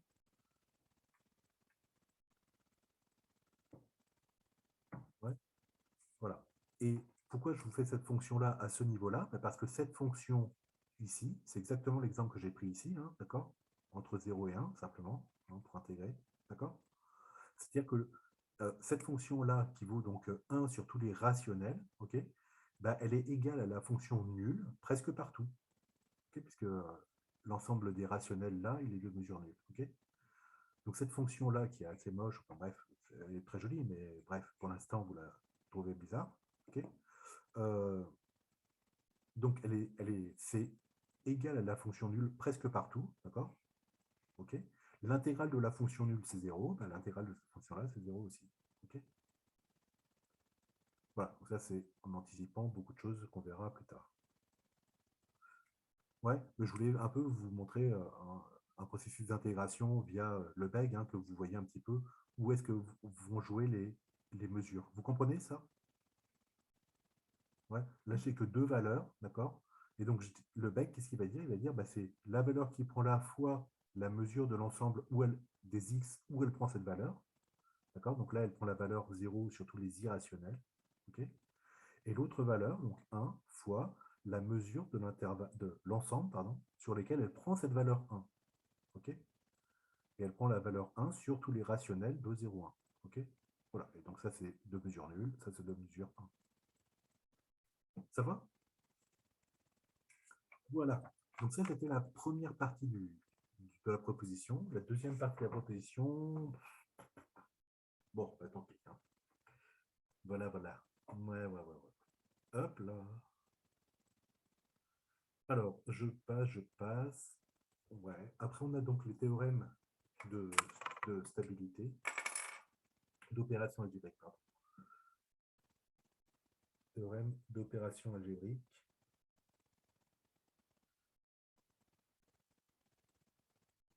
Sur les fonctions mesurables.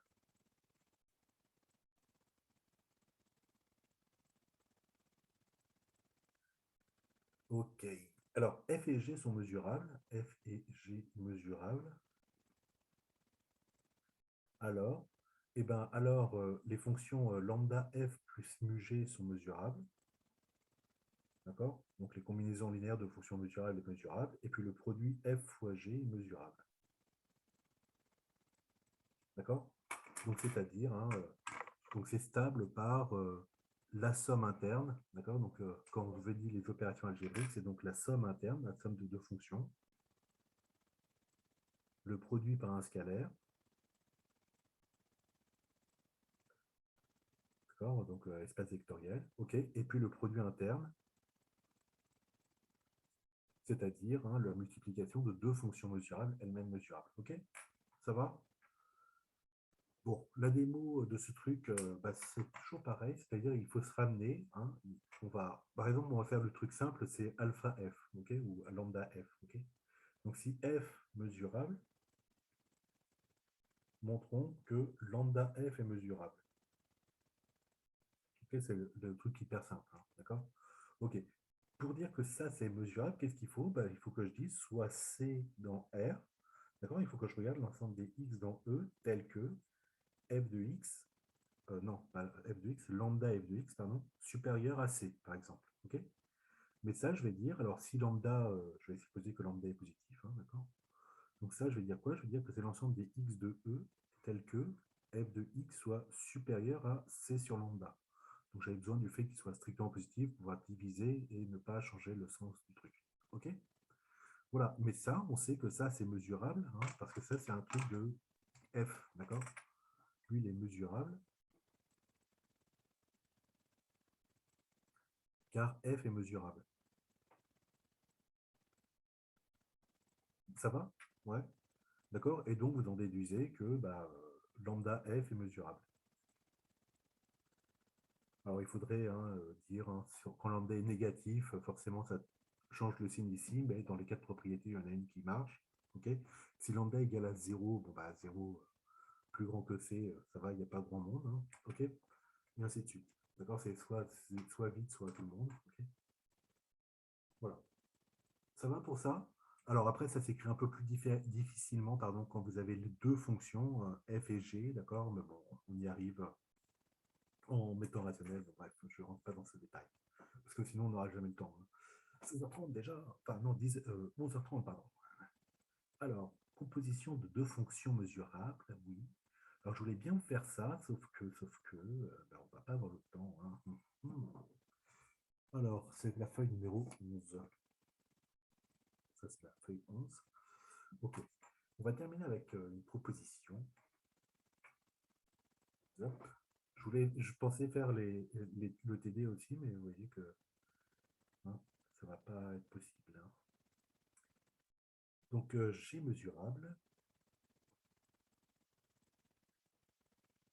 sur E et la valeur dans F. Donc, G, il va de E dans F. D'accord? F, c'est une fonction de R dans R. Non, de E sur R, pardon. De R dans R qui est continue. Alors, F rongé est mesurable. Sur E, bien sûr. Okay, donc là, la composition, ça ne marche pas avec deux fonctions mesurables. Hein. Il faut que la deuxième soit continue, ce qui est plus fort, hein, puisque on a vu que continu implique mesurable. Okay, donc c'est plus fort ici. D'accord? Voilà, bon, la démo, en fait, n'est pas compliquée, hein, puisqu'il suffit de faire, d'utiliser les comment les je vais y arriver, les caractérisations, vous savez, des fonctions mesurables ou continues avec les hauts ouverts de l'arrivée. D'accord? Ouais. Voilà, bon. Démo. Bon. Ouais. Pas envie. Ouais. Ouais. Bon. Donc voilà, pour la composition, donc c'est pas exactement deux fonctions, le composé de deux fonctions mesurables, mais c'est une mesurable et la deuxième dans l'ordre, celle-là, elle doit être continue. Ok? Voilà. Bon, est-ce que je fais la démo? Parce que qu'est-ce que je fais sinon? Attendez une seconde, je réfléchis. Hein. Qu'est-ce que je fais sinon?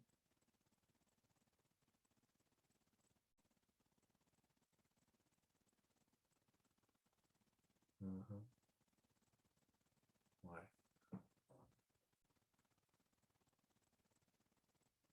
Mhm. Ouais. Bon, allez, ok. Je vais essayer de faire la démo. Bon.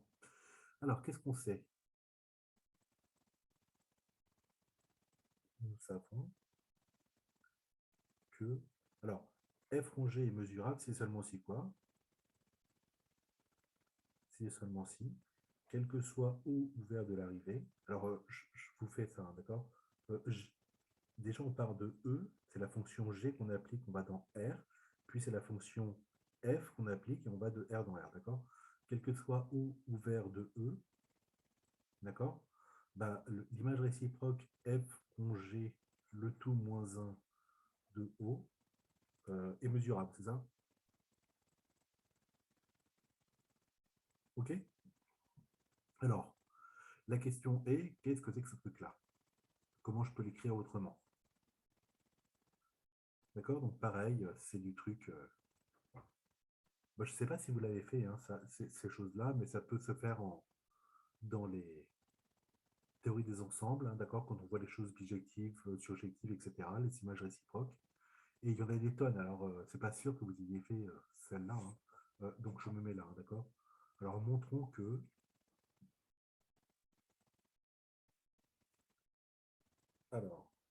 f rongé le tout moins 1 de O, c'est égal à G moins 1 de F moins 1 de O. OK. D'accord? Alors, toujours pareil, hein, égalité égalité de deux ensembles, ça veut dire double inclusion, paf, celui-là. Donc soit x appartenant à f rongé moins 1 de O. C'est-à-dire quoi? Déjà, x, il est dans E, hein, je vous rappelle que hein, E, R, R. D'accord, là j'applique G, puis après j'appliquerai F. Ok, donc X il est dans E, et quoi? Et puis bah, F rongé de X, c'est appartient pardon, à O. Ok. Ouais.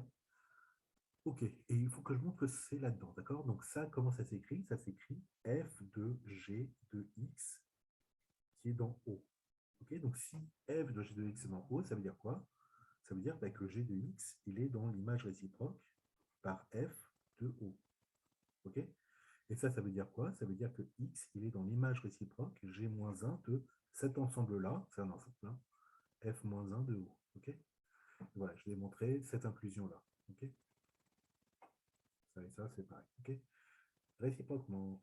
Ok. Donc soit, je l'appelle encore X, hein, parce qu'il est dans le début, appartenant à G-1 de F-1 de O. Ok. Bon, ben c'est parti. Donc, qu'est-ce que ça veut dire ce truc-là? Bon, déjà, il est dans E. Et quoi? Et alors, quand je fais, voilà. Et, ouais, c'est ça. Quand je fais G de X, d'accord, il appartient à cet ensemble-là, F-1 de O. Vous êtes d'accord? C'est G-1 d'un ensemble, d'accord? Ok. C'est-à-dire quoi? Ça veut dire que G de X, il est dans cet ensemble-là. D'accord? Et puis là, je refais avec le F-1, ça veut dire quoi? Ça veut dire que F de G de X, il appartient à O. D'accord? Mais F de G de X, hein, c'est F rongé que j'applique à X qui est dans O. Et donc, X, il appartient à F rongé le tout moins 1 de O. OK? Et j'ai bien mon truc réciproque. OK? Voilà. Et ben, c'est tout. On a tout gagné. Hop, qu'est-ce que vous voulez faire déjà? Oui, c'est ça. OK, donc je reprends mon théorème. Je recopie mes hypothèses, parce que j'ai tout oublié. Donc on a dit F est continu, G est mesurable. Alors, F rongé est mesurable. C'est ce que je veux démontrer. Hein. D'accord? Des mots. Donc j'ai pris soit O un ouvert de l'arrivée de R. Quand je dis l'arrivée, hein, c'est cette arrivée-là. Hein, c'est vraiment la fin de la fin. Hein, d'accord? Pas lui. Hein. Alors, OK. Donc je fais F rongé moins 1 de O. Et je veux montrer que ça, c'est mesurable. Hein, d'accord? Pour dire que la fonction ça est mesurable. OK? C'est le théorème de tout à l'heure. Hein. Tout le monde est OK ou je vous ai perdu là-dessus déjà? Oula. J'ai tout mélangé mes feuilles. Non. C'est le théorème de tout à l'heure. J'essaie de le retrouver en rapidos. Voilà, c'est cette proposition-là. D'accord? F, pour que F soit mesurable, il faut montrer que pour tout ouvert de l'arrivée, l'image réciproque de cet ouvert par F est mesurable. D'accord? Donc nous, notre fonction, c'est pas F, c'est F rongé, mais c'est bon, c'est tout. Ça part toujours de E dans R. Okay?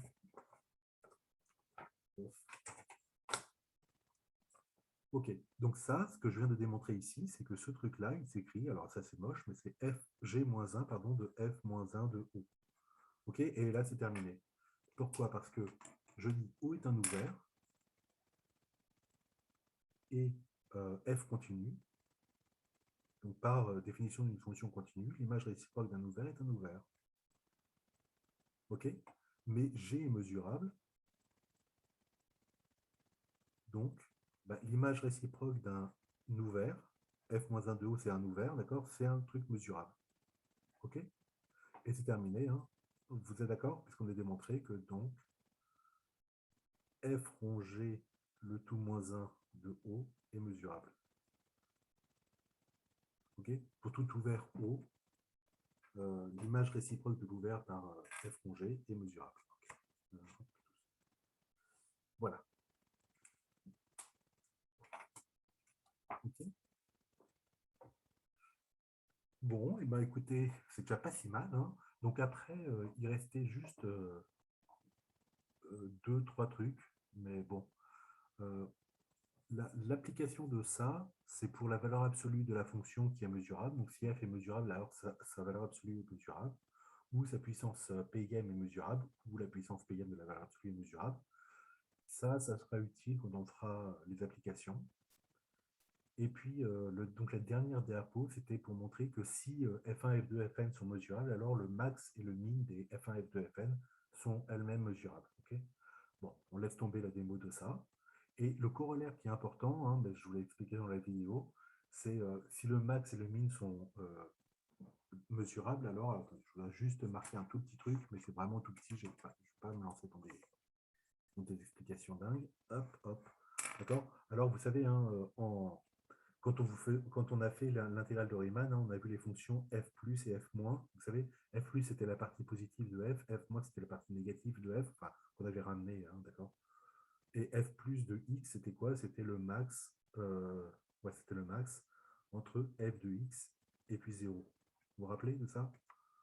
Hein, si jamais f est positif, bah, ça vaut cette valeur-là, et si f est négatif, ça vaut 0. Okay, f moins, c'était, bon, je ne le fais pas parce que je vais me planter à côté du moins, quoi. Okay, la partie négative est elle-même positive, hein, d'accord, puisqu'on fait moins. Okay, voilà, et puis on n'a que f comme ça, c'est f plus f moins. Okay, voilà, et là c'est pareil, c'est-à-dire que vous voyez qu'on va se rapprocher de l'intégration de Lebesgue, hein, d'accord. On va faire le même coup qu'avec Riemann, c'est-à-dire on va dire si cette fonction-là est mesurable, non, plutôt, si je sais intégrer les fonctions mesurables positives, d'accord, alors je vais pouvoir intégrer n'importe quelle fonction, quel que soit le signe, parce que f quelconque, d'accord, je vais l'écrire comme la partie positive et la partie négative.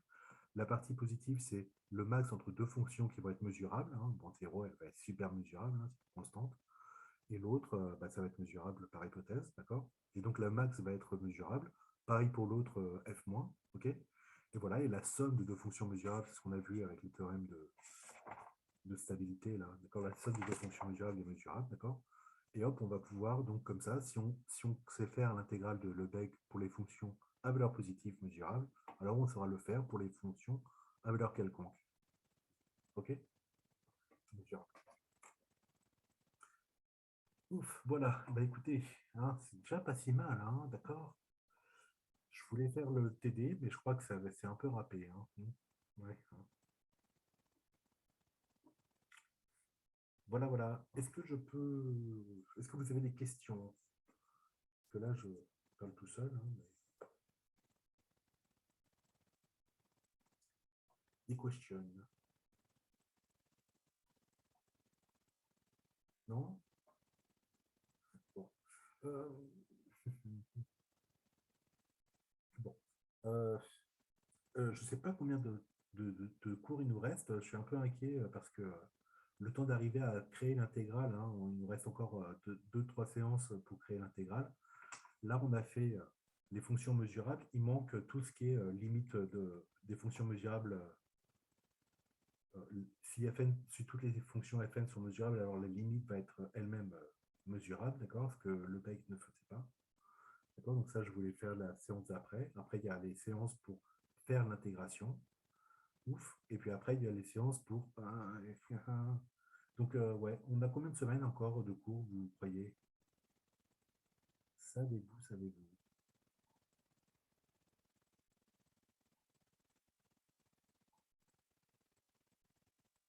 Hop.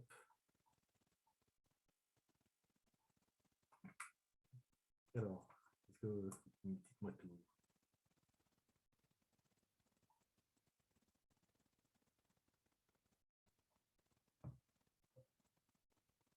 Hop. Ça va tout le monde? Vous dites plus rien?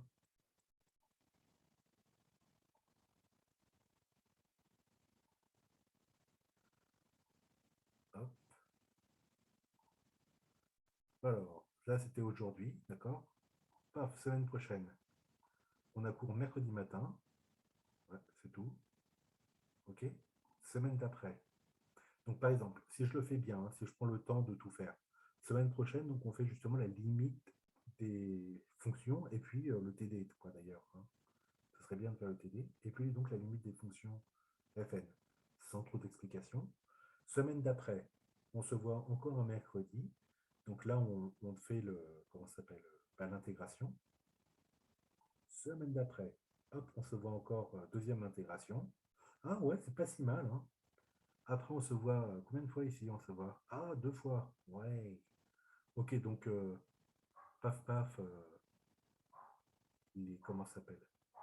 Ouais, tes applications. Oh, bah si, c'est bon, écoutez, hein. Oh là, on se voit 2 fois aussi. Oh là là. Et après, on se voit encore une fois. Oh, bah c'est bien. Ok, ok. Alors, d'après ce que j'ai compris, vous avez des examens en janvier, c'est ça? Bon, on verra si on fait un examen en janvier, d'accord? C'est pas super, mais bref. Monsieur, il n'y a plus d'examen, hein. Bah, en fait, ouais, C'est que du contrôle continu. oui, ouais, Il y aura peut-être des contrôles de rattrapage. ouais. Mais pour les RSE, je pensais qu'il y avait du. Je sais pas si Ah, on a chez vous. peut-être. Je sais Ouais, pas. voilà. Bon, sinon, donc, il faut qu'on s'arrange à rentrer tout dedans. Ouais, ce serait mieux quand même, hein. Bon, ok, on va voir. Bon, est-ce que vous avez des questions là-dessus sur, sur ce cours? Donc, hop, je vous montre juste ce qu'on a fait aujourd'hui, hein. C'est donc, voilà, c'était ça, hein, d'accord? Vous avez des questions? Non? Non, ça va. Non? Oh, bon, ok, ok, bon, essayez de revoir ça parce que c'est quand même pas simple, simple, hein, tout ça, hein, d'accord? Il y a plein de techniques qui sont intéressantes dans l'absolu. Par exemple, démontrer ça avec les égalités des ensembles, d'accord? Comment écrire un ensemble avec tel autre, d'accord? Voilà. Euh, donc ça, c'est plus technique avec mesurable, mais c'est intéressant aussi. Et puis par contre, là, ce qu'on vient de faire ici, là, c'est vraiment bien juste utiliser voilà, cette proposition-là que je viens juste de démontrer, d'accord? Qui utilise juste, c'est assez joli, le côté f-1 de haut, g-1 de haut, enfin bref. Ok?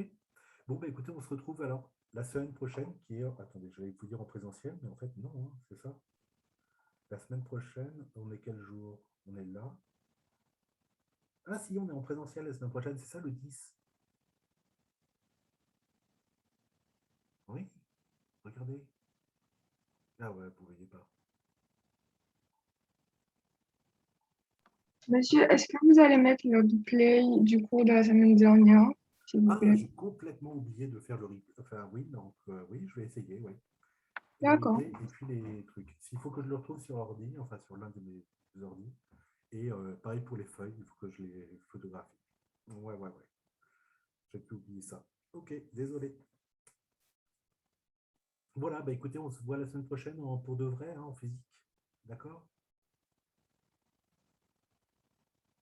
Ouais, vous savez où c'est la salle A du DSI? Ouais, Oui, ça va. ouais. C'est Ah ouais, ouais, ouais, d'accord, hein, c'est pas gagné, hein. Ok, ok, bah écoutez, normalement, mercredi 10, ok? Bon, on va passer une bonne semaine d'ici là, et puis on se voit mercredi prochain. encore la semaine prochaine. Ouais, au revoir à tout le monde. Bon courage à vous.